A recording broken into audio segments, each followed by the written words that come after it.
In 1957, in a village most of the world had never heard of, a woman started laughing. She couldn't stop. Her family laughed with her at first. Then they noticed her hands were shaking. Then her legs gave out beneath her.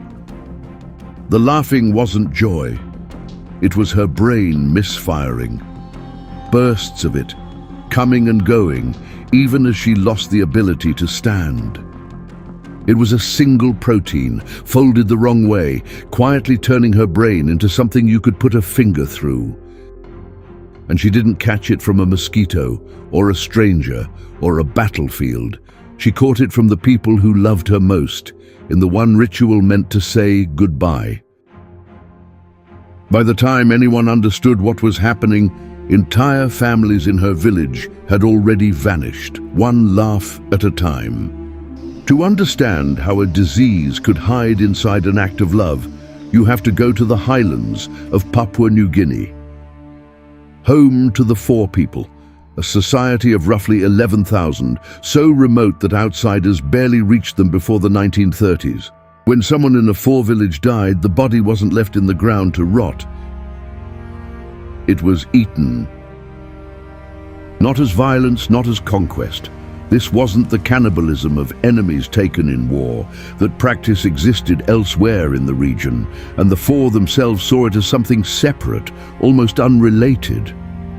Australian patrol officers, among the first foreigners to reach this territory, recorded the custom without fully understanding what they were looking at. This was mortuary cannibalism, consuming your own dead, so that no part of the person you loved was left to the insects or the ground or to rot.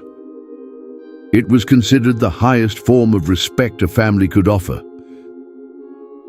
The women of the village prepared the body, and it was the women, along with the children in their care, who ate the parts considered most nourishing. The brain. The men, by custom, mostly abstained, a detail that would later turn out to matter more than anyone realized. No one in that village had any reason to believe this ritual, practiced for generations, could kill them. Grief was the only thing anyone thought they were passing on.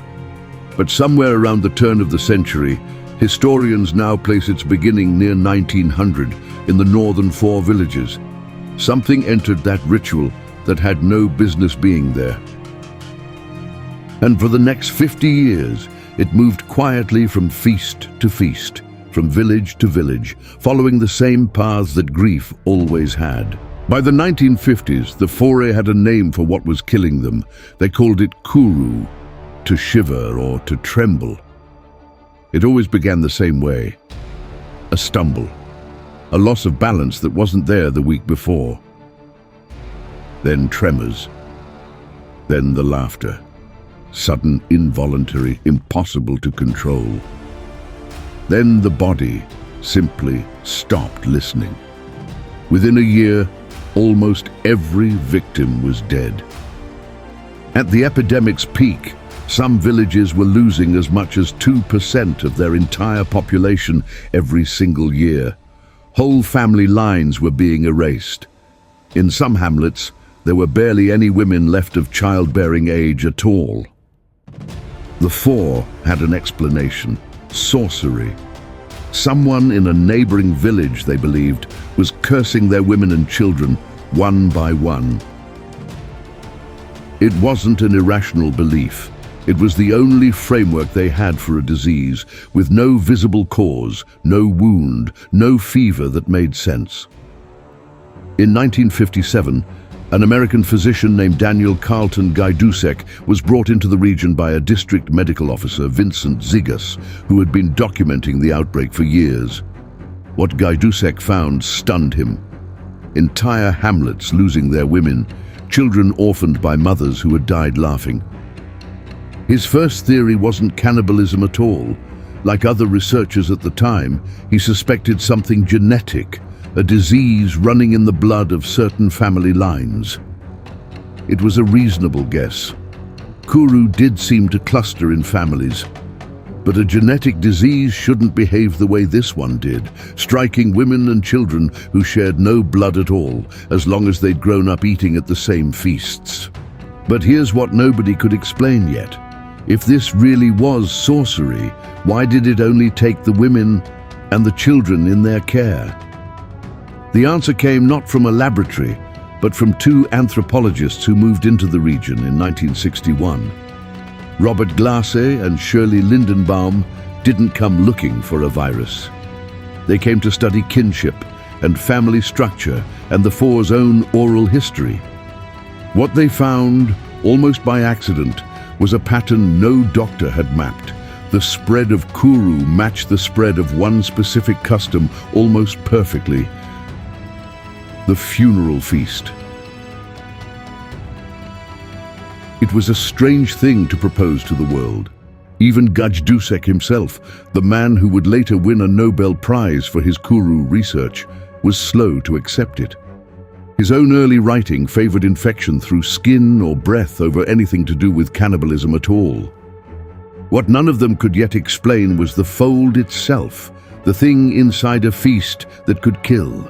That answer was about to force science to break its own rules.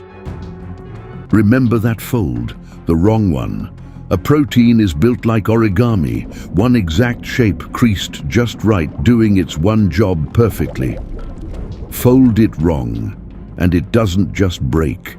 It reaches the protein sitting next to it and teaches it the same wrong fold. That protein teaches the next one, and the next. A single corrupted file, rewriting every file it touches. No virus, no bacteria, no DNA involved at all. Just a shape, spreading by contact, turning brain tissue into lace, one fold at a time. Scientists call it a prion. It would take 2 Nobel Prizes, 21 years apart, just to prove any of this was real. Once Glass and Lindenbaum's theory reached colonial administrators, the response was swift. Stop the mortuary feasts. Stop consuming the tissue of the dead.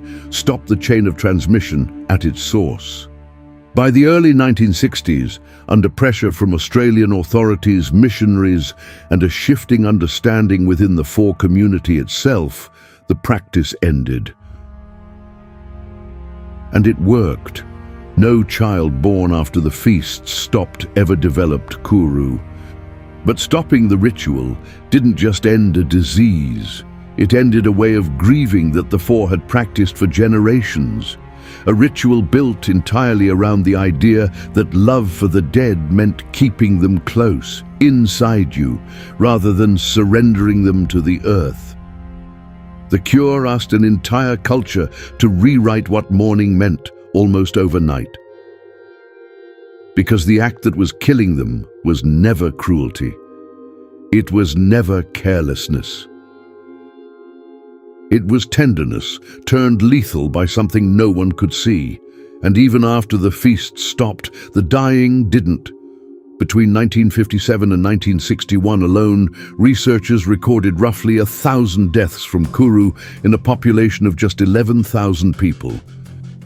The disease can take years, sometimes decades, to surface after infection, quietly incubating long after the last feast anyone remembers attending. Which meant the Fore spent the next 50 years watching people die from something that, by every measure, should have already been over. A young doctor named Michael Alpers arrived in the Fore region in 1961, not long after the mortuary feasts ended. He would spend the rest of his working life tracking the disease's slow retreat, village by village, decade by decade, waiting to see how long a misfolded protein could stay hidden inside a human body before it finally surfaced. The answer, in some cases, was over 50 years. The last known death from Kuru was recorded in 2009, though even researchers who spent decades tracking the epidemic admit the exact end is hard to pin to a single date. By 2012, researchers who had spent their careers on the disease were finally willing to say the epidemic was over. But Kuru didn't disappear from medicine. It became the key that unlocked something far larger. In the 1980s and 90s, an outbreak of a new brain disease tore through cattle herds in the United Kingdom. Bovine spongiform encephalopathy, mad cow disease. When it began appearing in people who had eaten infected beef, doctors already knew exactly what they were looking at. A prion, the same mechanism first proven decades earlier in a village most of the world had never heard of.